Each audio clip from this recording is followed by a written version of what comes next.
pouco as reflexões que nós estamos fazendo sobre a luta de classe no Brasil. Isso deriva tanto dos estudos acadêmicos, né, que a gente tem feito pelos estudos na universidade, do trabalho de formação política, do núcleo de educação popular que eu trabalho, que é o 13 de Maio, que acompanha um pouco essa história do Brasil e tem um foco de estudo na história do movimento operário no Brasil, e também o trabalho junto com a Escola Nacional de Formação, Florestan Fernandes, do MST, que a gente tem sido chamado para discutir a dinâmica da luta de classes, né? Mas basicamente o fundamento dessas reflexões, no ponto de vista acadêmico, está na minha tese de doutorado, onde eu faço um estudo sobre a consciência de classe e os ciclos da consciência de classe entre a negação e o amoldamento à ordem, né? Pegando como estudo de caso concreto a trajetória do Partido dos Trabalhadores, de 1980 até 2000. Entonces, no, te quería saber la tua trayectoria, como fue que tu fuiste nel PT e depois... Então, eu comecei minha militância na década de 70, ainda nos últimos anos da ditadura militar, né, no movimento estudantil e junto ao Partido Comunista Brasileiro, que na época passava por um processo bastante intenso de discussões por conta das divergências no Comitê Central apresentada pela Carta dos Comunistas do Luiz Carlos Prestes.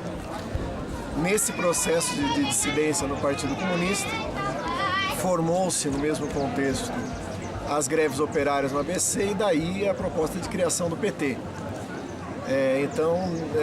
Nesse momento eu rompo com o Partido Comunista e vou participar da construção do PT desde 1980, desde o início. Participei da construção do PT, cheguei a ser da direção do partido ligado à formação política, né, direção estadual, municipal e do Coletivo Nacional de Formação.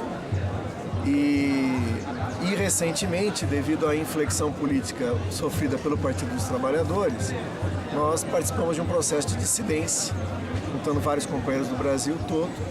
Rompemos com o Partido dos Trabalhadores em 2004, né?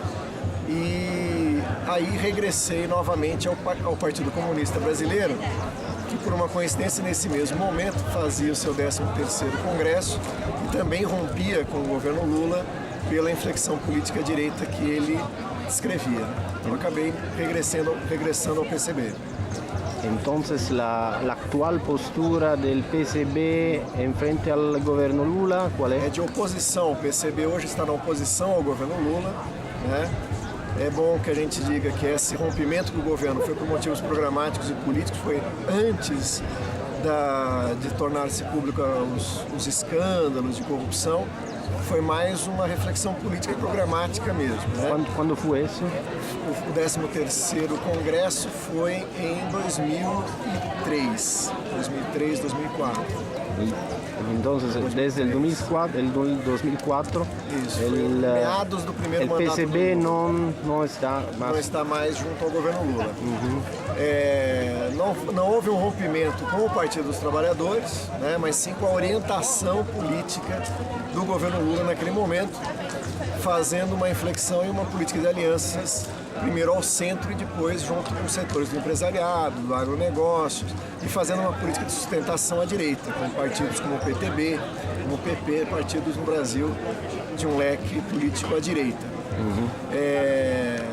O Partido Comunista revê e faz uma autocrítica de inclusive algumas de suas posições, afirmando a necessidade de uma caracterização da sociedade brasileira como um capitalismo completo e, portanto, uma etapa socialista da Revolução Brasileira, né? O que implica um redimensionamento da política de alianças, sem nenhuma aliança com a burguesia nacional, a criação de um polo, um bloco histórico popular e proletário, capaz de reapresentar a proposta socialista na sociedade brasileira com autonomia de classe, rompendo a ideia de um pacto social que acabou prevalecendo no governo Lula.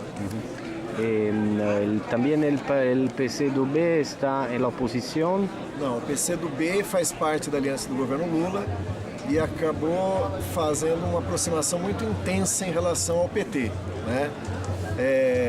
participa do governo, inclusive com cargos, participa da base de tentação parlamentar do governo Lula.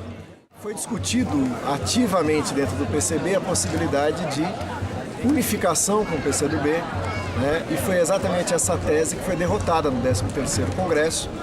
Não se unificar com o PCdoB, não pela negação de se unificar e ter um partido comunista só no Brasil, mas pela proximidade da política do PCdoB em relação ao governo Lula, ou seja, ainda na defesa de uma aliança com a burguesia, de um desenvolvimento nacional do capitalismo brasileiro, de um comprometimento das metas estratégicas para uma sobrevivência de cargos e financiamento de campanhas, de uma opção bastante institucional e eleitoral. Então, as divergências programáticas com o PT também acabaram se expressando em divergências com o PCdoB. E a gente faz uma inflexão, portanto, se aproximando do bloco de esquerda, né? Tentando recompor um bloco de esquerda no Brasil, se aproximando aí das posições do PSOL, do PSTU, do MST, de setores do MST, dos movimentos populares, que resistiam às medidas concretas do governo Lula que atentavam contra os interesses dos trabalhadores. A reforma da Previdência, a reforma trabalhista, a prioridade do agronegócio, inclusive aprovando os transgênicos, as parcerias dos biocombustíveis. Tudo isso indicava para a gente um alinhamento do PT e do PCdoB a uma hegemonia conservadora, né?